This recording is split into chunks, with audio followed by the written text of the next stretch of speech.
लिमोया logistic exchange memorandum of agreement. अब इसका जो है क्या अर्थ है, इसकी भूमिका, फिर लिमोया क्या क्या क्या प्रावधान है, फिर भारत पर इसका क्या प्रभाव पड़ेगा, भारत पर प्रभाव। तब जानते हैं कि 2002 में जो है जब वाजपेयी साहब प्रधानमंत्री थे तो उसी समय ये शुरू हुआ था। फिर उसके बाद जो है मनमोहन सिंह साहब आ गए। तब जानते हैं कि उस समय जो है जो बातचीत शुरू हुआ था उसको बोला जाता था logistic support agreement. Logistic support agreement उसको बोला गया, अभी लिखवा दूंगा, सुनते रहिए, लॉजिस्टिक सपोर्ट एग्रीमेंट। तब जानते हैं कि लॉजिस्टिक सपोर्ट एग्रीमेंट उसको बोला गया। तो अब जो LSA की बात हो रही थी उस LSA में जो है एक क्लाज था। क्लाज ये था कि कहीं न कहीं जो है एक तरह से भारत में जो है अमेरिका सैन्य जो है वो देखा जाए तो क्या बोलते हैं अड्डा बनाएगा, सैनिक अड्डा बनाएगा। इसमें जो बातचीत हो रही थी LSA में, तो आप जानते हैं कि भारत ने समझौता करने से ही इनकार कर दिया। भारत ने कहा कि भाई हम लोग गुट निरपेक्ष आंदोलन के देश हैं, फिलीपींस की तरह और जो है इंडोनेशिया की तरह, मलेशिया की तरह हम लोग सैन्य अड्डा नहीं बना सकते आपको। अब जानते हैं कि 1-2 साल तक तो बात बंद रही। फिर 2005 में बात शुरू हुई और 2005 में जो बात शुरू हुई तो थोड़ा सा अमेरिका ने इस क्लास को हटा दिया। अब LSA में थोड़ा सा संशोधन कर दिया गया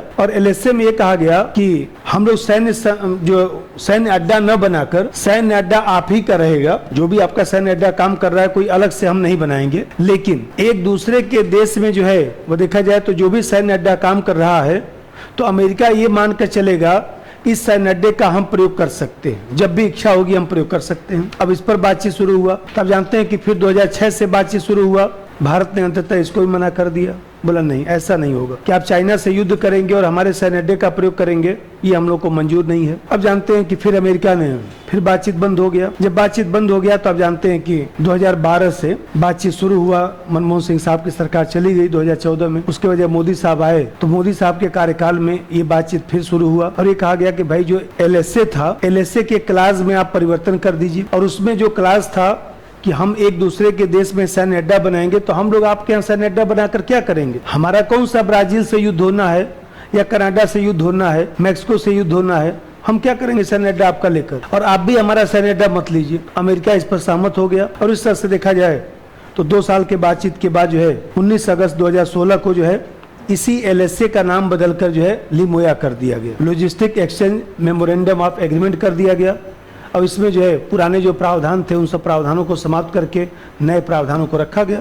चलें भूमिका पर लिखिए। यह समझौता 2002 से प्रारंभ होता है। प्रारंभ में लॉजिस्टिक सपोर्ट एग्रीमेंट पर वार्ता शुरू हुई, लेकिन भारत ने इसे अस्वीकार कर दिया क्योंकि इसमें एक दूसरे देश में सैन्य अड्डा बनाने की बात की गई थी। मोदी सरकार में LSA में संशोधन की बात की गई और सैन्य अड्डा बनाने के प्रावधान को समाप्त कर दिया गया। LSA को लिमोया में परिवर्तित किया गया और 29 अगस्त 2016 को इस पर हस्ताक्षर हुए। ठीक है, अब प्रावधान, इसमें क्या क्या प्रावधान है? अब जो सैन्य जो अड्डा बनाने का बात था वो तो खत्म, उसको छोड़कर बाकी जो प्रावधान था वो स्वीकार किया गया। तो उसमें पहला चीज तो ये है कि दोनों देश जो है आपस में सैनिक स्तर पर सहयोग करेंगे, चाहे वो साजो सामान हो, चाहे मान लीजिए प्रौद्योगिकी हो, चाहे वो मान लीजिए भोजन हो, चाहे इस तरह की जो भी सेवाएं हैं। जैसे मान लीजिए अमेरिका का कोई जहाज जो है हम लोग के सैन्य अड्डा पर आता है, नौसैनिक जहाज, तो ऐसे स्थान में उसकी जो भी आवश्यकता होगी, उसको तेल भरना है, चाहे उसको प्रौद्योगिकी देना है, चाहे कोई उसकी समस्या है, साजो सामान में कोई गड़बड़ी आ गया तो हम लोग जो है उसकी सहायता करेंगे। हम लोगों का यदि मान लीजिए कोई जहाज वहाँ पर चला जाता है तो अमेरिकी सैन्य अड्डा पर हम लोग उसका उपयोग करेंगे। जो हिंद महासागर में डियागो गार्सिया जो अमेरिका का सैन्य अड्डा है वहाँ पर भी हमारा जहाज जाता है तो वही सुविधा प्राप्त करेगा। नंबर 1, दोनों देश आपस में सैन्य स्तर पर सहयोग करेंगे जिसमें प्रौद्योगिकी, भोजन, साजो सामान आदि सेवाएं उपलब्ध होंगी। नंबर 2, आप जानते हैं कि कोई मान लीजिए जहाज का कल पुर्जा खराब हो गया, कोई मरम्मत का काम है या इसी प्रकार से जो है भारत की नौसेना को प्रशिक्षण देने का काम है, अमेरिका उपलब्ध कराएगा, अमेरिका मना नहीं करेगा और कहीं न कहीं जो है यही काम भारत भी करेगा। नंबर 2, इस संधि के तहत दोनों देश प्रशिक्षण, अत्याधुनिक तकनीक का हस्तांतरण, स्पेयर पार्ट्स, कलपुर्जे आदि स्तर पर भी सहायता करेंगे। इस संधि में स्पष्ट रूप से लिखा गया कि मानवीय सहायता अभियान के लिए संधि किया गया है। इसमें स्पष्ट रूप से लिखा गया है कि मानवीय सहायता अभियान के लिए संधि किया गया है और कोई भी देश जो है एक दूसरे के यहाँ जो सैनिक तैनाती है तो सैनिक तैनाती संबंधी कार्य नहीं किया जाएगा, बल्कि सैनिक स्तर पर कोई समस्या है तो उसका निदान होगा, लेकिन सैन्य भागीदारी और युद्धाभ्यास को बढ़ावा दिया जाएगा। जैसे मालाबार आप लोग पढ़ते हैं, जो मालाबार मालाबार जो युद्धाभ्यास होता है जिसमें जापान भी है। तो आप देखते हैं कि ये जो है युद्धाभ्यास की इसमें बात की गई कि आपस में मिलकर युद्धाभ्यास भी किया जाएगा, सैन्य भागीदारी भी होगा, सहयोग भी होगा, लेकिन एक तरह से मानवीय सहायता, कोई सैन्य जो है सैनिक अड्डा बनाना इस तरह का जिस चीज है उसको स्पष्ट रूप से इस समझौते में लिखा गया है। नंबर 3, यह संधि मानवीय सहायता अभियानों के लिए किया गया है और कोई भी देश एक दूसरे के यहाँ सैनिक तैनाती संबंधी कार्य नहीं करेंगे, लेकिन सैन्य युद्धाभ्यास किया जा सकता है। इसी को देखिए, जैसे कहा गया कि भाई मान लीजिए अमेरिका और चीन के मध्य युद्ध हो रहा है तो दोनों देशों के ऊपर जो है यह बाध्यता नहीं होगी कि युद्ध के समय जो है अपने सैन्य अड्डे का प्रयोग करने दें। ये भी बात लिखा गया कि कोई जरूरी नहीं कि आपका चाइना से युद्ध हो रहा है तो आप हमारे सैन्य अड्डे का प्रयोग करेंगे, कोई बाध्यता नहीं है। हम चाहेंगे तो आप प्रयोग कर सकते हैं, या हम मान लीजिए चीन से युद्ध कर रहे हैं और डियागो गार्सिया आप नहीं देना चाहते हैं तो मत दीजिए, कोई बात नहीं, तो कोई बाध्यकारी नहीं होगा। नंबर 4, दोनों देशों के ऊपर बाध्यता नहीं है कि युद्ध के समय अपने सैन्य अड्डों का प्रयोग करने दें। अब 2-4 महत्व, इतने ही 150 शब्द में इससे प्रश्न आते हैं, कोई बहुत लेंदी प्रश्न नहीं आएगा। अब देखिए, सबसे बड़ी बात यह है कि भाई ये जो संधि है इसमें विश्व की महाशक्ति के साथ हमने जो है रक्षा संबंधों में संधि किया है। एक नई प्रकार की संधि है, ऐसा संधि किसी अन्य देश के साथ हमारा नहीं है, पहली बार अमेरिका के साथ ही हुआ है। सोवियत संघ के साथ भी जो संधि था उसका स्वरूप दूसरा था 1971 का। तो इसमें भारत अमेरिकी सैन्य क्षमता से सीख सकता है, उसकी तकनीकी पहलुओं को जान सकता है, प्रबंधन को भी सीख सकता है। हम कहते महाशक्ति के साथ जो है जब आप रहेंगे तो कहीं न कहीं महाशक्ति से जैसा विचार भी तो आएगा। भाई हमें कहते हैं कि IIT में पढ़ने से चाहे इंजीनियरिंग का पढ़ाई कम हो चाहे ज्यादा हो, लेकिन व्यक्ति का दृष्टिकोण व्यापक बनता है ना, भाई सोचने समझने का क्षमता बढ़ जाता है। MBA मान लीजिए, MBA करने से क्या हो जाता है, उतना तो हम लोग के यहाँ बहुत सारे जो है छोटे कस्बों में लोग जो है MBA से ज्यादा बिजनेस कर लेते हैं। कौन मान लीजिए हमें कहते हैं मकराना में पत्थर बेचने वाले लोग कौन से MBA किए हैं, लेकिन देखिए महीने में करोड़ों का आमदनी है। ऐसे ऐसे लोग हैं कोई MBA नहीं पढ़े भी नहीं है। तो मान लीजिए हमें कहते हैं कि ये जो चीज है, अब यहाँ पर MBA करने पर कम से कम वो जो बिजनेस का जो सही ढांचा है वो तो पता चलेगा। तो इसी तरह से अमेरिका के साथ हम लोग जो है सैन्य अड्डा पर कम से कम अमेरिका के साथ रहने पर हम लोग के यहाँ जो सेना के लोग हैं उनको उनमें प्रबंधन का गुण आएगा। किस तरह से महाशक्तियाँ जो है वो देखा जाए तो साजो सामान रखती हैं, किस तरह से मैनेज करती हैं, किस तरह से युद्ध की तैयारी करती हैं, ये सब गुण हम लोग सीख सकते हैं। नंबर 1, भारत का विश्व की महाशक्ति के साथ रक्षा क्षेत्र में नई संधि है और भारत अमेरिकी सैन्य क्षमता से सीख सकता है, सूक्ष्म तकनीकी पहलुओं को जान सकता है, आबलिक प्रबंधकीय पहलुओं को जान सकता है। सबसे बड़ी बात है कि चीन से हम लोग को खतरा है। मैं आप लोग को स्टिंग ऑफ पर्ल पढ़ाया था, बताया था कि हम चाइना चारों तरफ से हम लोग को घेर रहा है। तो जब चाइना चारों तरफ से घेर रहा है तो कुछ ठंडा लग रहा है ना, मौसम ही ठीक है तो इसलिए के अभी चला देंगे। तो जैसे आप देखते हैं कि जो स्टिंग ऑफ पर्ल है उस स्टिंग ऑफ पर्ल को काउंटर करने में यह संधि सहायक, क्योंकि ऐसी संधि जो है वो देखा जाए तो अमेरिका कोई भारत के साथ नया नहीं किया है। फिलीपींस है, मलेशिया है, सिंगापुर है, तमाम देशों के साथ उसकी संधि है। तो ऐसी दिशा में भारत का इन देशों से भी संबंध मजबूत होगा, फिलीपींस से मजबूत संबंध होगा, सिंगापुर से मजबूत संबंध होगा, मलेशिया से भी होगा। अभी देखेंगे मलेशिया के साथ जो है समझौता हुआ है अभी 4-5 दिन पहले, वो इसी संधि का परिणाम है कि ये संधि एक आधार है। जैसे अमेरिका से हमने परमाणु समझौता किया तो आज तक अमेरिका से कौन सा हम लोग को ईंधन और कौन सा प्राप्त हुआ है, कुछ नहीं सामान्यतः। लेकिन उसी संधि के बिहार पर हमने अन्य देशों से समझौता करके बहुत सारा चीज प्राप्त करना शुरू कर दिया। तो अमेरिका एक प्लेटफार्म है जिसके माध्यम से हम स्टिंग ऑफ पर्ल को काउंटर भी कर सकते हैं और साथ ही साथ दक्षिण पूर्व एशिया के अन्य देशों के साथ जो है जो हमारा आर्थिक सामाजिक संबंध है उसको जो है बढ़ाकर सैनिक संबंधों में हम कन्वर्ट कर सकते हैं।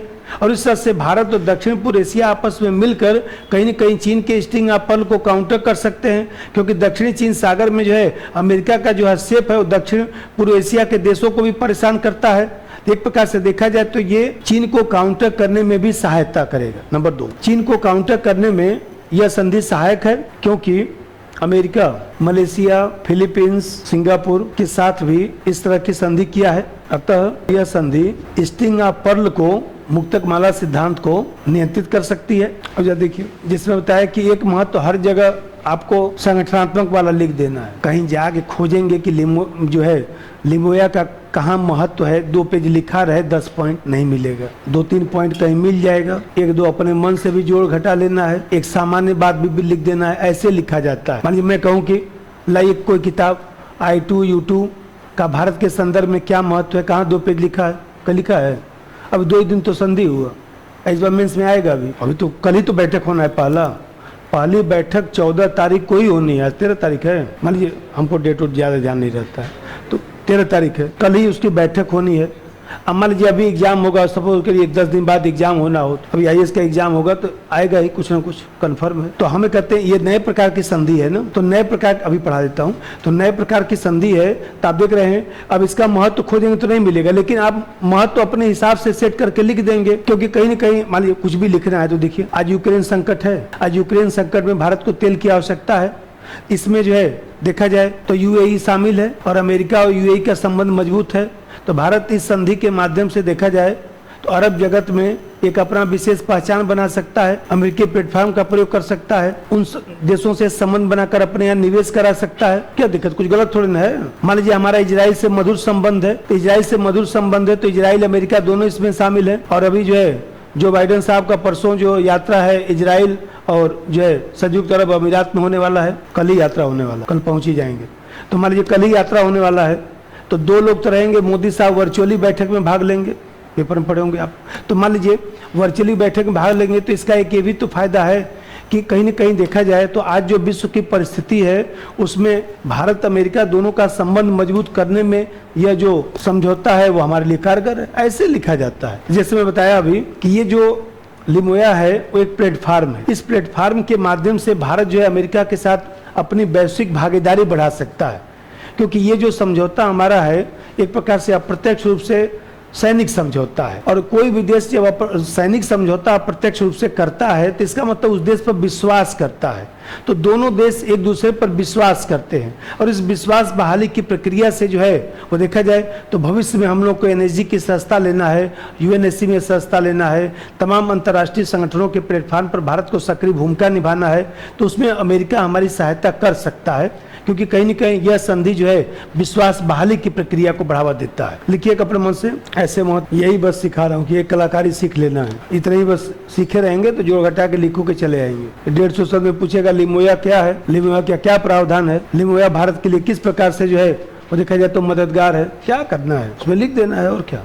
ठीक है, चलिए थोड़ा ज्यादा नहीं पढ़ना है। अब इसमें 2+2 वार्ता चलिए, और कोई व्यक्ति से पढ़वा दूं, पढ़िए तो। देशों से इसमें क्यों लिखेंगे, ये वाला ये अरब देश के इसमें क्यों, इसमें आप और भी व्याख्या बताता हूँ कि भारत जो है देखा जाए तो हिंद महासागर क्षेत्र में जो है डियागो गार्सिया पर भारत का आना जाना तो है नहीं, तो ऐसे समय इस संधि के माध्यम से भारत डियागो गार्सिया में आना जाना शुरू कर सकता है, और इसके कारण हिंद, एक लिखिए मैं लिखवा दूं, इस संधि के द्वारा, अगला पॉइंट, इस संधि के द्वारा भारत हिंद महासागर में उपस्थित अमेरिकी सैन्य अड्डों का उपयोग कर सकता है, जिससे हिंद महासागर में भारत की सक्रियता बढ़ेगी और अन्य देशों से संबंधों को मजबूत बनाने में सहायक होगा। आयोग को शांति क्षेत्र घोषित करने में भी अमेरिका सहयोग दे सकता है। इंडियन ओशियन आयोग को शांति क्षेत्र घोषित करने में भी अमेरिका सहयोग दे सकता है। ठीक है, ऐसे भी लिखा जा सकता है कि भाई हमें कहते हैं कि इंडियन ओशन जो है उसको शांति क्षेत्र घोषित करने का जो प्रस्ताव है, तो अमेरिका अभी तक तो उसका समर्थन किया नहीं UN में, तो अमेरिका कम से कम समर्थन कर सकता है और अन्य देशों से संबंध भी बनेगा, हिंद महासागर क्षेत्र में भारत की पहुंच भी बढ़ेगी, और कहीं न कहीं जिस तरह से अमेरिका अपना प्रभुत्व बढ़ा रहा है, तो अभी मैं बताया कि अमेरिका के प्रभुत्व को काउंटर करने में ये सब सहायक होगा।